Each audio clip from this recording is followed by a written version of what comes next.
I'm going to shift gears now, and I want to bring up my colleague and friend Bruce Buckingham, and he's going to tell you about some very exciting work that he's been doing to try and mimic the beta cell. And I'll let Bruce attach his computer here. Go ahead and hop in there. So Bruce is actually a Southern Californian at heart. Born and raised, and I don't know about born, but definitely raised. Let me trace your academic journey. Can you get in here as I'm talking? So Bruce is a graduate of UCSD. He then did his residency and fellowship at Children's Hospital Los Angeles, and has come north now. Has been on the faculty at Stanford at the Pancreas Children's Hospital, and is a professor there. And he has really been a pioneer in trying to move forward with closing the loop. How can we critically evaluate sensors, have them communicate with pumps, and really develop an artificial pancreas?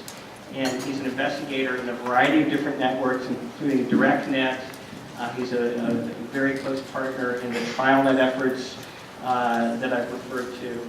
And he has the unique claim of proposing a study that was voted unanimously to be done by TrialNet. And that's a very hard network to build consensus in. So I'll let Bruce take over here. Thank you very much, Steve. It's a great pleasure to be here, and I'm truly excited to be invited up to the UCSF group. I just want to re-emphasize what Steve has been talking about with TrialNet. This is a really important way to really make advances that will potentially help your children, but also help future generations. And just to sort of paraphrase an old president, ask not what diabetes research can do for you, but what you can do for diabetes research. And the mouse has been cured about 200 times now. And not one of those has really cured a human being. You really need to study diabetes. I don't know about the lactating mouse versus a cow's milk mouse. I don't know. You have to check that out. Okay, so I'm going to talk about an artificial pancreas, but what I'm going to try and do is put a lot of sort of the practical things we've learned, things that you may be able to use on a day-to-day basis, as well as sort of the theoretical stuff. And I'm not going to talk a lot about the algorithms per se. If you want to talk about that, I can talk afterwards later with you. So this was diabetes in 1923, before insulin. And they say insulin isn't a cure, but for this kid, this is a year later. Big, big difference.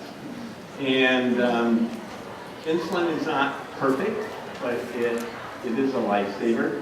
The problem with insulin, it has a very low therapeutic margin. If you give too much, you end up with very severe low blood sugars. You give too little on a long-term basis, you end up with these chronic complications. But I want to point out, when I started out, I'm an old guy, so it was about 30 years ago, and a family was diagnosed with diabetes. We would tell them, it's a 50% chance in 20 years you're going to be in kidney failure or have blindness. The data today is, after 20 years, it's a 1 or 2% chance of having those complications. We have better insulins, we have better ways of delivering it, we can monitor blood glucose levels, then they were doing urine tests, and all these technology has just made a huge difference. So the future is much better. So for an artificial pancreas, you're going to need a pump, a sensor, and an algorithm to integrate them and control them together. This is the first pump I wore. And wow. You know who made this pump? Dean Kamen, the guy that made the Segway. And this, go to the next. It's not advanced. So this is a pump that Dean Kamen made for our current studies using in a closed loop system called the Florence system. So we have gotten a lot smaller, pumps have become more colorful, pink, many skins. These are all tethered pumps. And then you can have the Omnipod, which we just heard about, which is has an auto inserter. It's a patch pump. There will be smaller, newer patch pumps. This is MEMS technology, and that's the whole pump. Whoops, let me go back one. And so this is actually a pump with 600 units of insulin. Empty, maybe the butterfly could carry it. Within 600 units. So there are problems with infusion sets. You get skin reactions, and there can be issues. It turns out 66% of patients have occlusions or unexplained hyperglycemia wearing insulin infusion systems, and they're approved for really 2 to 3 days of wear, where most of these sensors are approved for 6-7 days of wear. So if we're going to integrate these two, put them onto a common platform, we've got to get the infusion set to last longer. And so when we think about this system, and you talk about the sensor and the pump and the algorithm, it's all the little components in here that need to work and be integrated together to really make, I think, a user-friendly system. So I'm going to give you, this is a typical thing we see where you see someone going along and you see their blood sugars go up and their insulin going up, and then you look down here and they change their infusion set, and then their blood sugars begin to come down, and then they're going up here, and then they change their infusion set and begin to come down. And this person's just waiting too long. They're waiting until they get a set failure before they change. This is one of the first things I look at when I look at a pump download. How frequently are they changing and what's happening to their blood sugars before they change? So are there insulins that would be better? How many think Novolog is better in an infusion set than Humalog? Okay. How many think Humalog is better? Okay.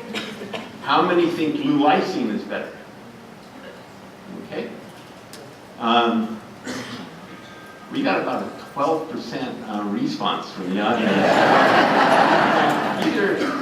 How many here are their families or their children wearing an insulin infusion pump? This is technology country. I like it. So a lot of you just don't have opinions. Okay. So we took 20 subjects and we gave them either Novolog or Humalog, and we had them wearing an infusion set. Okay. And we asked them to wear it for a week until the infusion set failed, meaning the blood sugar was over 300. They gave a correction dose and it failed to drop at least 50, or they had ketones, or they had an infection at the site. So one of the things we did, we stained the catheters, and this is staining the catheter with dithiazone, and it picks up insulin crystals and precipitation, and every single infusion set, you saw this type of precipitation in the cannula. How many of you do this at home? But you can see this begins to look like an atherosclerotic plaque in the coronary artery here. You can see flows sort of going down. And this is the answer. There was no difference between Novolog or Humalog in infusion set survival, and there were about 40% of people that could wear the set 7 days. So, then we asked the second question. Does it make a difference if it's a steel or a Teflon infusion set? So how many think a steel infusion set is going to last longer? All right, there's Shirky people here. How many think a Teflon set is going to last longer? A little more committal here. Come on, guys. Make go one way or the other. Okay. Great. So this is the steel Shirky, and this is a Quickset Teflon. They're equal length. This has a little connecting tube here. And again, the same thing. We had 20 subjects. This time we asked them to wear each infusion set twice in a random manner. We had 80 weeks of wear and asked them to wear it for a week or until it failed. And this is the glucose values if there was a set failure due to hyperglycemia. This is the Shirky, and this is a Quickset. So you see some early failures with the Quickset, and then they're about the same the rest of the way. And those failures are due to a kink when you go in. So what is the, this is a tracing. And what we did was we had ulterior motives for doing this. Because in our closed loop systems, we want to be able to detect an infusion set failure before it happens. So we have an algorithm here which is looking at the probability that when you look at the amount of insulin being delivered and what the blood glucose is doing, whether you're getting ineffective insulin delivery.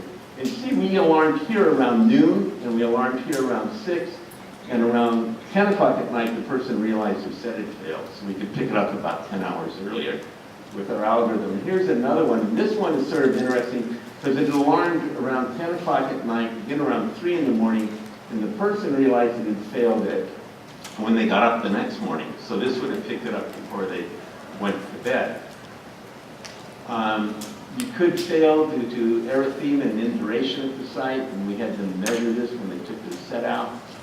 And this is someone with about 3 millimeters of erythema and induration. And what was interesting to me, this was the blood sugars overnight, and despite that inflammation in that actually adolescent, there was no change in the blood glucose control. And it turned out the erythema induration only affected blood glucose control about 25% of the time, which erythema is redness around the site. So you go back here, see there's sort of that red circle around here. Induration is firmness. So where I put the pan here is where the tissue begins to firm. There's sort of swelling. There's a tissue reaction underneath it. Cut me short on all these, because we sort of have our own lingo here, and let me know about it. That's great. And so this is the overall survival between the two, and they were about the same, steel versus Teflon. About 40% could go to 7 days, and this was the individual. So some people could go 7 days consistently, and some people can only go 2 or 3 days consistently. So there's a real biologic variability between people. The people that could wear it, there were 25 weeks where they wore it 7 days, had no change in their glucose levels over that period of time. So there wasn't. So this is an individual biologic thing, and I think when you look at that interface where insulin's going in, that pumping isn't continuous. It stops, it starts, stops, and starts. And tissue proteins can go up there. Macrophages can actually go up there. I had a guy that's been cutting these up and looking at it, and when you get macrophages in there, it's sort of like, DNA snot in the middle of there.